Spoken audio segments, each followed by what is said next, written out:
In today's video, I'm going to show you exactly how to back up Slack messages step by step so you can safely export your workspace data and keep a secure copy of your conversations. This is especially useful if you're an admin, if you're planning to migrate to a new workspace, or if you simply want a reliable backup of your Slack messages for compliance or record keeping. We'll walk through the entire process directly inside Slack, and by the end of this video, you'll know where the export option is and how the backup works. If you find this tutorial helpful, don't forget to hit the like button and subscribe to the channel for more simple software how-to guides. All right, let's jump right in.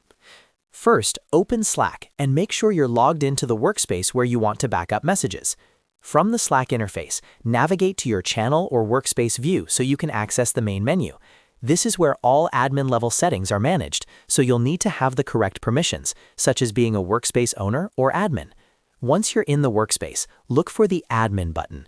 This is usually found in the top menu area of Slack. Click on the Admin button to open the administration options for your workspace.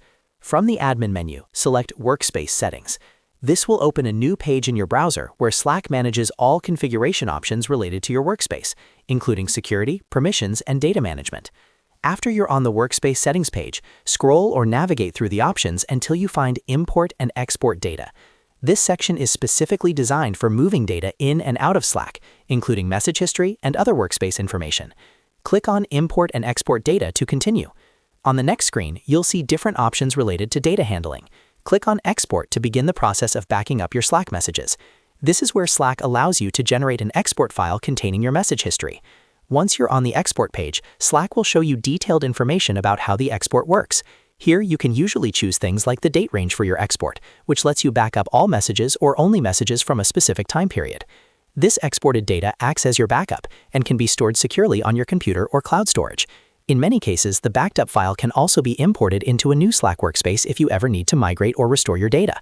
After you start the export, Slack will process the request, and once it's ready, you'll be able to download the backup file. And that's it. You've successfully backed up your Slack messages using the built-in export feature. This is one of the safest ways to ensure your important conversations are preserved. If this video helped you, make sure to give it a thumbs up and subscribe to the channel for more Slack tutorials and software guides. Thanks for watching, and I'll see you in the next video.